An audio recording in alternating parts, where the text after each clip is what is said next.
नमस्कार सर्वांना. गणित बघू पुढचं. विवेक हा किशोरपेक्षा 5 वर्षांनी मोठा आहे. म्हणजे छोटा कोण आहे? किशोर. मोठा कोण आहे? विवेक. किशोरपेक्षा विवेक 5 वर्षांनी मोठा आहे. दोघांच्या वयाचा जो गुणाकार आहे आणि त्या गुणाकाराचे जे व्यस्त आहे त्या व्यस्तांची बेरीज 1/6 आहे. म्हणजे दोघांचे जे काही वय असेल त्यांचा गुणाकारांचा व्यस्त म्हणजे 1/6 मध्ये जे काही येईल. कळलं का? तर त्यांची बेरीज 1/6 आहे. तर त्यांची आजची वय काढा, त्यांची प्रेझेंट एज काढा. ठीक आहे. आपल्याला पहिल्यांदा छोटा कोण आहे? किशोर. किशोरचे वय एक्स मानू. Let the age of Kishore be, present age of Kishore be x. आता किशोरचे एक्स आहे, लहान येतो. विवेक हा मोठा आहे किशोरपेक्षा 5 वर्षांनी. तर विवेकचं वय किती होईल? तर विवेकचे वय 5 वर्षांनी मोठा आहे म्हणजे एक्स अधिक 5 वर्ष. ठीक आहे. आता ते काय म्हणतात? दोघांच्या वयाचा जो गुणाकार आहे त्यांचे व्यस्त. आता गुणाकार नंतर बघू. पहिलं काय? व्यस्त मध्ये कन्वर्ट करू याला. म्हणजे विवेकचं त्यांच्या वयांचा व्यस्त किती असेल? म्हणजे किशोरचं 1/x असेल व विवेकचं 1/x अधिक 5 असेल. म्हणजे हे व्यस्त प्रमाणात त्यांचं वय. ठीक आहे. आता दिलेल्या अटीनुसार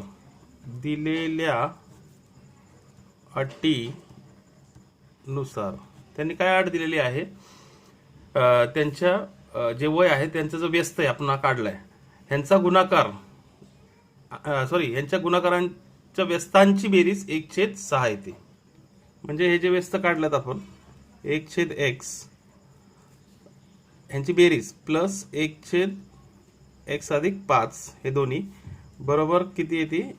हे 1/6 येते दिलेल्या अटीनुसार. मग आपण काय करू? हे तिरकस गुणाकार इथं करू. x अधिक 5 प्लस x छेद x कंसात x अधिक 5 बरोबर 1/6. कसं काय आलंय? तिरकस गुणाकार केला.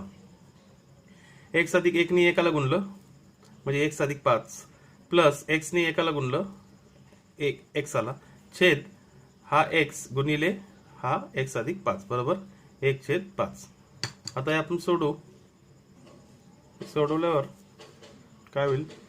x plus x 2x plus 5 छेद x ने x ला गुणलं x वर्ग अधिक x ने 5 ला गुणलं 5x बरोबर 1/6. आता इथं परत आपण तिरकस गुणाकार करणार आहे. ह्यानी याला गुणायचं आणि ह्यानी याला गुणायचं म्हणजे 6 आणि ह्या अख्ख्या 2x प्लस 5 ला. म्हणून 6 कंसात 2x अधिक 5 बरोबर 1 कंसात x वर्ग अधिक 5x. ठीक आहे. नंतर हे कंस खोलू आपण. 6 दुने 12 12x अधिक 6 × 5 30 बरोबर 1 × x वर्ग प्लस 1 × 5x. ठीक आहे. आता ह्या सर्वांना एका साईडला घेऊया. म्हणजे वर्ग समीकरणामध्ये उजव्या साईडला 0 यायला पाहिजे त्या पद्धतीने. हा जो x वर्ग आहे ह्याला इकडे घेऊ. मग तो येईल वजा x वर्ग. ओके. हा प्लस 12x इथंच ठेवला. ह्या 5x ला इकडे घेतला वजा 5x. हा प्लस 30 असाच राहील आणि या साईडला हे दोन्ही ट्रान्सफर केल्यात म्हणजे इथं आला हा 0. नंतर हे सोडवलं वजा x वर्ग प्लस 12 वजा 5 म्हणजे 12तून 5 गेले किती राहतात? 7. मोठ्या चिन्ह प्लस 7x अधिक 30 बरोबर 0. सुरुवातीचं ऋण चिन्ह आहे ते काढून टाकू. त्यासाठी सर्वांचे चिन्ह बदलू. x वर्ग वजा 7x वजा 30 बरोबर 0. आता हे वर्ग समीकरण मध्ये आलेले आपल्याला. हे जे आलेले आहे लाल मध्ये हे वर्ग समीकरण आले. अवयव पद्धतीने आपण ते सोडूया. तर अवयव पद्धतीने आपण काय करत असतो की पहिलं पद एक्स वर्ग गुणिले तिसरं पद वजा 30 ह्याची फोड केली काय ते वजा 30x वर्ग. ठीक आहे. आता ह्या 30 हा जो वजा 30x वर्ग ह्याची फोड आपल्याला अशी करायची आहे की ह्याचा गुणाकार वजा 30 येईल आणि ह्याचा फरक जो आहे ह्यातला फरक हा वजा 7 येईल. म्हणजे 30 कुठल्या पाड्यात आहे 10 आणि 3च्या पाड्यात आहे. तर समजा मी इथं 10x घेतला इथं 3x घेतला. आता इथं मला मध्ये इथं वजा चिन्ह आणायचे आणि इथं देखील वजा आहे तर मी याला वजा घेतला इथं धन घेतला. तर आता चेक करू वजा 10 अधिक 3 वजा 7 येतोय आणि वजा 10 गुणिले 3 वजा 30 येतोय. म्हणजे ही फोड योग्य आहे. मधलं पद हे काढून टाकू त्याच्याऐवजी ही फोड इथं लिहू. तर काय येईल एक्स वर्ग वजा 10x प्लस 3x वजा 30 बरोबर 0. ठीक आहे. म्हणजे आपण काय केलं हे नेहमीप्रमाणे मधलं पद काढलं आपण आणि याच्या जागी आपण ही जी फोड आहे इथं टाकली. मग हे जे आपण ग्रुप्स केले असे दोन कॉमन काढले आपण. मग दिसते तुम्हाला कॉमन काय येईल ह्यातला एक्स कंसामध्ये एक्स वजा 10 सेम कंस इथे येईल एक्स वजा 10 आणि हा प्लस 3 इथं आणला. ठीक आहे. नंतर बघा काय येईल हे दोन कंस सेम सेम आहेत. दोन कंस दोन वेळा आलेत एकदाच घेणे. म्हणजे एक्स वजा 10 एकदाच घेतला आणि दुसऱ्या कंसात काय उरलाय एक्स प्लस 3 एक्स प्लस 3. नंतर आपण काय करा हे इज इक्वल टू 0 आहे हे पण इज इक्वल टू 0 सेपरेट केलं आपण असं एक्स वजा 10 बरोबर 0 आणि एक्स प्लस 3 बरोबर 0. मग काय येईल एक्स बरोबर 10 और किंवा एक्स बरोबर वजा 3 म्हणजे हा प्लस 3 तिकडे गेला आणि हा वजा 10 इकडे गेला की 10 होतो. म्हणजे एक्सचं उत्तर तुमचं आलंय 10 आणि 3. ठीक आहे. तर आता इथं एक्सच्या दोन किमती आल्यात कुठली तरी एक किंमत आपल्याला घ्यावी लागेल. मात्र ही किंमत जी आलेली आहे ही बघा ही जी वजा 3 आलेली आहे दिसते का तुम्हाला. हे शेवटी एक्स म्हणजे काय वय तो वय ऋण कधी नसतं म्हणून ही आपण किंमत गृहीत धरायची नाही. इथं तुम्ही लिहू शकता एक्स बरोबर वजा 3 नाही एक्स बरोबर 10 हे गृहीत धरू कारण एक्स बरोबर वजा 3 हे गृहीत धरू शकत नाही कारण वय कधी ऋण नसते. म्हणजे कन्सिडर कोणती करायची ही किंमत करायची. ठीक आहे. मग ही एक्सची किंमत आलेली म्हणजेच कुणाचं वय आलेलं आहे आपण कुणाचं वय मानलं एक्स किशोरचं. मग इथं लिहू शकता तुम्ही फायनल आन्सर. म्हणून इथं मध्ये वाक्य टाका ते किशोरचे कुठलं वय त्यांनी विचारलंय आजचं वय बरोबर. किशोरचे आजचे वय बरोबर 10 वर्ष. 10 वर्ष म्हणजे एक्स आलाय ना एक्स आपण मानलंय. आणि मग हा जो विवेक आहे विवेकचं वय किती येईल विवेकचे आजचे वय बरोबर किती आहे बघा एक्स अधिक 5 एक्स अधिक 5 म्हणजे एक्स किती 10 प्लस 5 किती येतो 15 वर्ष. Okay. Therefore the present age of Kishore is 10 years आणि present age of Vivek is 15 years. ठीक आहे. पुढचं गणित बघू आपण. पिंटूला एक काम करण्यासाठी निशूपेक्षा 6 दिवस अधिक लागतात. म्हणजे दोन आहेत मुलं एक पिंटू आहे एक निशू आहे. ओके. ते एखादं काम करायचं तर तो पिंटू जो आहे त्याला निशूपेक्षा 6 दिवस जास्त लागतात अमुक अमुक काम करण्यासाठी. नंतर दोघांनी मिळून जर काम केलं तर ते काम पूर्ण करण्यासाठी त्यांना 4 दिवस लागतात. तर ते काय म्हणतात तर ते काम एकट्यानेच पूर्ण केले तर प्रत्येकाला किती दिवस लागतील लक्षात. तर इथं आपण असं लिहू शकतो बघा पिंटूला एक काम करण्यासाठी निशूपेक्षा 6 दिवस अधिक लागतात. म्हणजे हा निशू घेऊ शकतो आपण. निशूला एक इथं एक काम पूर्ण करण्यासाठी x दिवस लागतात, x दिवस लागतात असं गृहीत धरू. आता निशूला एक काम पूर्ण करण्यासाठी x दिवस लागतात आणि पिंटूला त्यापेक्षा 6 दिवस जास्त लागतात. तर पिंटूचं कसं येईल, तर पिंटूला इथं तर शब्द टाका, पिंटूला एक काम पूर्ण करण्यासाठी ह्याच्यापेक्षा 6 दिवस जास्त म्हणजे x अधिक 6 दिवस लागतात. आलं का? पहिले गणित स्वरूपात आपण असं लिहून घेतलं. आता एक दिवसात आता हे जो x आहे तो आपण 1/x मध्ये घ्यायचा आहे. म्हणजे एका दिवसात एक हे ना दिसतो ना 1/x, हे कुणासाठी आहे, निशूसाठी. एका दिवसात 1/x व ह्यासाठी पिंटूला 1/x दिवस लागतात. आलं का लक्षात?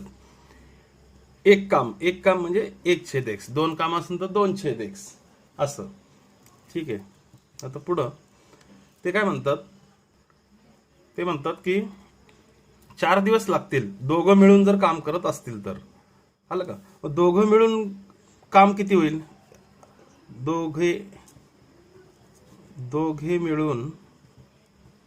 दोघे मिळून काम काय असेल, ह्याचं काय काम आहे 1/x आणि ह्याचं काय आहे 1/x अधिक 6, हे दोन्ही मिळून झालं. आणि जेव्हा दोन्ही मिळून हे काम करतात तर दिलेल्या अटीनुसार दोन्ही मिळून म्हणजे 1/x अधिक 1/x अधिक 6. ओके, बघा पुढे दोन्ही मिळून शब्द आहे नाही तर बघा, दोघांनी मिळून हे काम जर केलं तर त्यांना हे 4 दिवस लागतील. म्हणजे दोन्ही मिळून म्हणजे हे आणि 4 दिवस म्हणजे इज इक्वल टू 4 ने गुणल्याला. आलं लक्षात? मग आपण हे सोडू शकतो. या 4 ने या दोघांना गुणायचं, 4 ने 1/x ला गुणलं तर येईल 4/x प्लस 4 ने 1/x अधिक 6 ला गुणलं तर काय येईल 4 अधिक x अधिक 6. ठीक आहे. आता हे जे काम आहे ते एका दिवसाचं आहे, म्हणजे एक काम पूर्ण करण्यासाठी, म्हणून इथं हा एक आलाय. बरोबर आलं लक्षात? दोघांनी मिळून काम केलंस ते काम म्हणजे एक काम, एखादं काम. तर आपण काय करू, याला हे करू गुणाकार केल्यावर, नाही हा 4 असंच ठेवू आपण. एक काम करू, ही स्टेप परत आणू आपण इथं. हे बघा 4 1/x हे सोपं जाईल प्लस 1/1 ह्याने देखील उत्तर येईल पण हे सोपं जाईल बरोबर 1. म्हणजे ही स्टेप परत इथं आणली आणि बरोबर ते एक काम जे ते करणार आहे. आता हे बघा या 4 ला इकडे ट्रान्सफर करू आपण. म्हणजे 4 म्हणजे काय 4/x आहे. हा इकडे ट्रान्सफर केला तर काय होईल 1/4 आणि इथं काय राहील 1/x प्लस 1/x अधिक 6 बरोबर हा एक ऑलरेडी इथं आहे, ह्याच्या छेदस्थानी जाईल हा 4. म्हणजे ही स्टेप सोपी आहे. आता आपण काय करू, हे बघा ही स्टेप आता मी इथे लिहितो. तिरकस गुणाकार करू. x अधिक 6 ने ह्या एकाला गुणलं तर येईल x अधिक 6 प्लस x ने एकाला गुणलं तर x येईल. छेद हा काय येईल x कंसामध्ये x अधिक 6 बरोबर 1/4. आता हे सोडू. x अधिक x 2x अधिक 6 छेद आता हा कंस बघा x ने x ला गुणलं तर काय येईल x वर्ग अधिक x ने 6 ला गुणलं तर काय येईल 6x बरोबर 1/4. आता इथं परत तिरकस गुणाकार करावा लागेल आपल्याला. म्हणजे या 4 ने ह्याला 4 कंसामध्ये 2x अधिक 6 बरोबर 1 कंसात x वर्ग अधिक 6x. तिरकस गुणाकार केला. मग हे कंस खोलला आपण. 4 × 2 8 8x प्लस 4 × 6 6 24 बरोबर 1 × x वर्ग अधिक 1 × 6x 6x. आता आपण काय करू हे सगळे इकडे ट्रान्सफर करू आणि उजव्या साईडला 0 आणायला पाहिजे आपण. म्हणजे ते वर्ग समीकरणाच्या स्वरूपात येईल. ठीक आहे. ह्या x वर्गाला इकडे घेतला तर तो होईल वजा एक्स वर्ग. ह्याच्या अगोदरच्या गणितात कसं केलं सेम तसंच. एक्स वर्ग इकडे गेला की वजा एक्स वर्ग. आता हा 8x इथंच येईल. 8x हा प्लस 6x ह्याच्या जवळ आणू ह्या साईडला, म्हणजे त्याचं पक्षांतर होईल. प्लस 6x तिकडे गेल्यावर वजा 6x येईल. प्लस हा 24 इथंच आहे, म्हणजे उजव्या साईडला कोण राहील 0. आता हे सोडवलं तर काय येईल वजा एक्स वर्ग प्लस 8 वजा 6 म्हणजे प्लस 2x अधिक 24 बरोबर 0. ठीक आहे, ही स्टेप आपली आता आलेली आहे. मग इथं काय करू, यांचे चिन्ह बदलू, कारण सुरुवातीला आपल्याला वजा नको आहे. मग सर्वांचे चिन्ह बदलले. एक्स वर्ग वजा 2x वजा 24 बरोबर 0. म्हणजे आता हे काय आलं वर्ग समीकरण आलंय.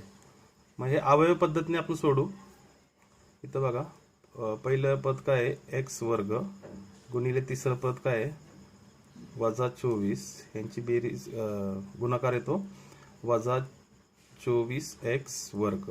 आता वजा 24x वर्गची फोड अशी करायची की त्यांचा गुणाकार हे यायला पाहिजे वजा 24x वर्ग आणि ह्यांचा फरक हे मधलं पद यायला पाहिजे.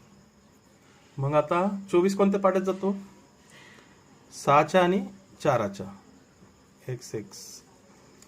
तर 6 24 येतो. मला इथं वजा चिन्ह पाहिजे, मग इथं मी वजा चिन्ह टाकलं, याला प्लस टाकला तर काय होईल वजा 6 प्लस 4 यांचा फरक काय येईल वजा 2, म्हणजे हा मधलं पद येतं. आणि यांचा गुणाकार वजा 6 गुणिले 4 वजा 24, म्हणजे ही योग्य फोड आहे. मधलं पद काढून त्याच्या जागी ही फोड टाकणे. एक्स वर्ग वजा 6x अधिक 4x वजा 24 बरोबर 0. त्यांची ग्रुपिंग केली मी, यातलं कॉमन काढलं x वजा 6, थोडासा जागा ठेवली x वजा 6 सेम कंस येणार आणि हा प्लस 4 मी खाली इथं उतरवला इज इक्वल टू 0. मग नेहमीप्रमाणे दोन कंस सेम आलेत x वजा 6 दुसऱ्या कंसात x अधिक 4 बरोबर 0. यांना सेपरेट केलं. x वजा 6 बरोबर 0, x अधिक 4 बरोबर 0, x बरोबर 6, x बरोबर 4.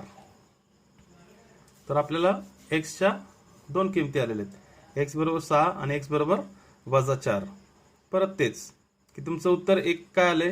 एक्स तुम्ही काय मानलेलं आहे अगोदर, एक्स तुम्ही मानलेले नंबर ऑफ डेज, म्हणजे इथे किती दिवस लागतील पूर्ण करण्यासाठी एक्स दिवस लागतील. तर दिवस कधी ऋणामध्ये नसतात, आलं का लक्षात. मग इथं लिहू शकतात दिवस कधी ऋणामध्ये नसतात, म्हणून एक्स बरोबर 6 हे गृहीत धरले. ठीक आहे, म्हणजे एक्स ची किंमत तुमची ही गृहीत धरली तुम्ही एक्स बरोबर 6, कारण ही निगेटिव्ह येते. ठीक आहे, मग एक्स कशाचा आहे निशूचा आहे ना. निशूला एक काम पूर्ण करण्यासाठी किती दिवस लागतात 6 दिवस लागतील. आणि पिंटूला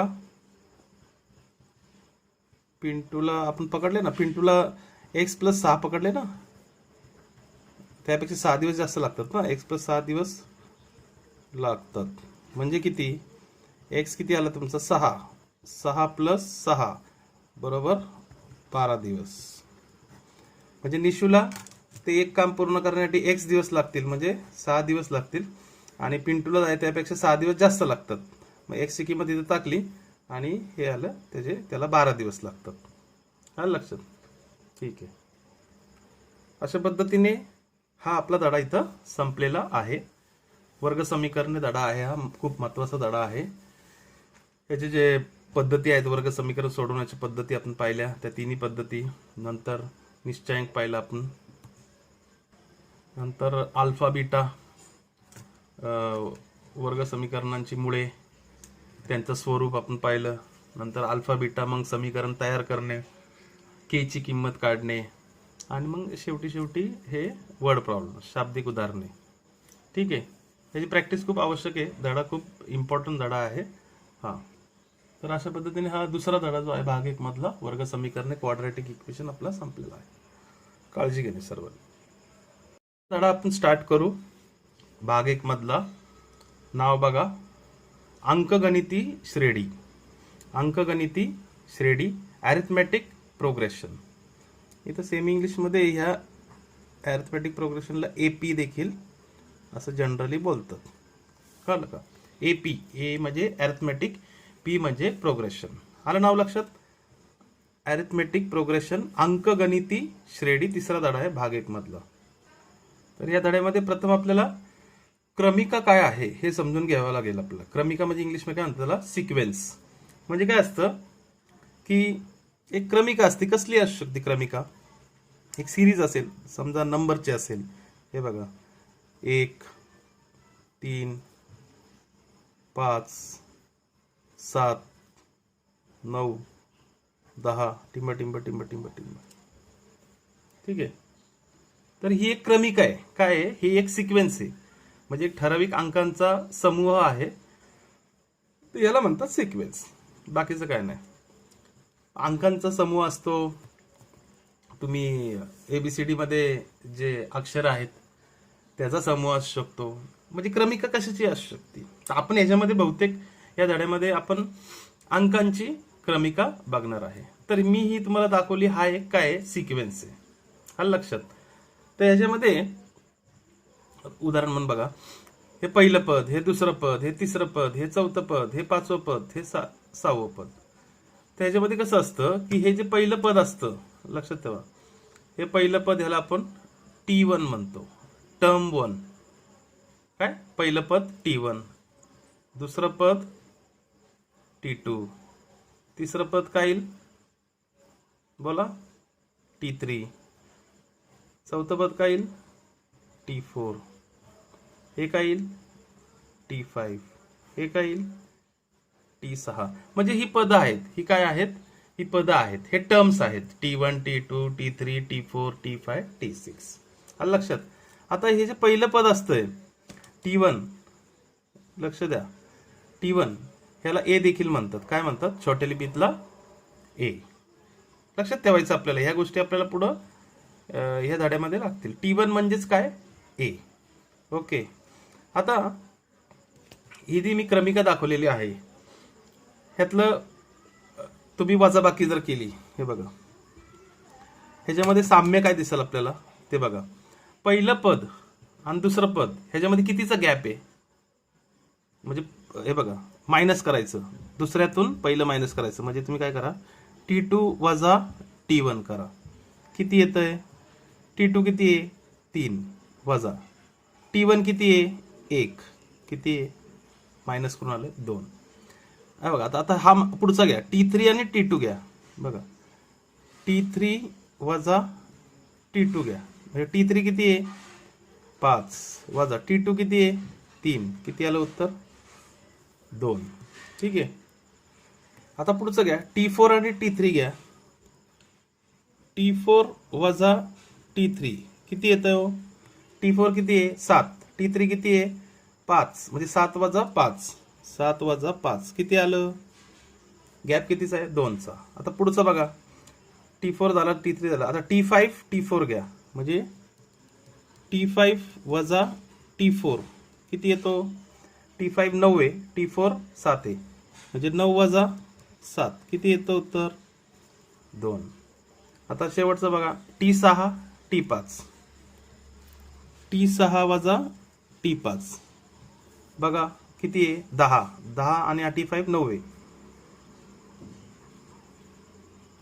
सॉरी, इथं 10 नाही, इथं 11 पाहिजे. 11 वजा 9 किती येत आहे? 2. काय तुम्हाला साम्य सापडतं सगळीकडं? 2 2 2 2 2. ठीक आहे. म्हणजे याचा अर्थ काय निघतो की तुमचा जो ह्या सिक्वेन्समध्ये म्हणजे ह्या क्रमिकेमध्ये डिफरन्स, सामान्य फरक किती आला? 2 आला. बरोबर? आलं लक्षात? इंग्लिशमध्ये काय म्हणतो याला आपण? Common difference. Okay, same English. तर सामान्य फरक जो असतो त्याला आपण D म्हणतो. काय म्हणतो? D अक्षराने दर्शवतो. तर सामान्य फरक किती आला? 2 आला. ओके. मग कुठल्या गोष्टी आपण ह्या धड्यामध्ये जास्त वापरणार आहे? इथं बघा मी दाखवतो. A वापरणार आहे, D वापरणार आहे. आलं लक्षात? हे महत्वाचे आहेत. ए म्हणजे काय, पहिलं पद म्हणजे T1. डी म्हणजे काय, सामान्य फरक, आणि सामान्य फरक सेम सेम असतो, सेम सेमचा गॅप असतो. जेव्हा एखादी सिक्वेन्स किंवा एखादी क्रमिका त्याच्यामध्ये सामान्य फरक हा सेम असतो, सामान्य फरक हा सारखा असतो, त्यावेळेस त्या क्रमिकेला अंकगणिती श्रेणी म्हणतात. ही व्याख्या आहे. ओके, हे नेहमी ध्यानात ठेवा. काय की जेव्हा एखादी क्रमिका आणि त्याच्यामध्ये सामान्य फरक कॉमन डिफरन्स सेम असेल, म्हणजे इथं काय आले 2 आले, तर त्यावेळेस त्या क्रमिकेला काय म्हणतात, एपी म्हणजे अंकगणिती श्रेणी म्हणतात किंवा अर्थमॅटिक प्रोग्रेशन. जर सामान्य फरक सेम नसेल, बाबा इथे 2 येतंय, पुढं समजा 3 आलं, कुठला मायनस करून समजा 5 आला, म्हणजे यांचा सामान्य फरक सारखा नाहीये, अशी जेव्हा क्रमिका असेल ज्याच्यामध्ये सामान्य फरक सारखा नसेल, त्यावेळेस ती क्रमिका अंकगणिती श्रेणी नसते किंवा त्याला अंकगणिती श्रेणी म्हणत नाही. आलं लक्षात. आता याच्यावर प्रश्न बघा. प्रश्न असा आहे, अंकगणिती श्रेणी आहे की नाही, म्हणजे तुम्हाला ही क्रमिका दिलेली आहे, सिक्वेन्स दिलेला आहे, हे 3.1 मधलं एक्सरसाइजचे अर्थमॅटिक प्रोग्रेशन आहे का नाही हेच तुम्हाला डिसाईड करायचंय. तर मी तुम्हाला आत्ताच सांगितलं तुम्हाला, अंकगणिती श्रेणी कधी असती, जेव्हा ह्यातील सामान्य फरक सेम असेल. आता इथं तोंडी उत्तर आहे, हे बघा ना, 4 मधून 2 गेले, 2 आले. पुढचं कर बघा, 6 मधून 4 गेले 2, 8 मधून 6 गेले 2. म्हणजे ही जी क्रमिका त्यांनी दिलेली आहे, म्हणजे बघता क्षणी आपल्याला कळतंय की ही अंकगणिती श्रेणी आहे, परंतु डायरेक्ट लिहायचं नाही. ठीक आहे, तर इथं आपण असं लिहू शकतोय बघा, सिंपल. T1 बरोबर 2 मानायचं आपण. आता मी साईडने लिहितो, मला मी असं खाली नाही लिहित, तुम्ही खाली लिहायचंय. T2 बरोबर 4, T3 बरोबर 6, T4 बरोबर 8 मानू. ओके, एवढं लक्षात ठेवा. प्रत्येक वेळेस गणित करताना T1 बरोबर म्हणजे T1 हा ए असतो, हे सतत बोलायचं, म्हणजे पुढे गणितात आहे ना, आपल्याला पुढे जेव्हा येतील ना त्यावेळेस सोपं जाईल. ओके, तर T1 2 आहे. आता यांची वजाबाकी करायची, मी अगोदर कसं करून दाखवलं तसं. हे का, T2 घ्या, T2 वजा T1 किती येतो, 4 वजा 2 बरोबर 2. ही पहिलं केस. दुसरे, आता हे वजा हे केलं, आता हे वजा हे करा. T3 वजा T2 बरोबर 6 वजा 4 बरोबर 2. मग इथं तिसरं दाखवतो बघा, T4 वजा T3 बरोबर 8 वजा 6 बरोबर 2. संपली क्रमिका, इथपर्यंतच आहे. 1 2 3 4 पद आहेत. T4 वजा T3 केला, म्हणजे सर्वांमध्ये मायनस केल्यावर, वजाबाकी केल्यावर तुम्हाला काय येते, सामान्य फरक सेम येतोय ना, आला का सेम, 2 2 2.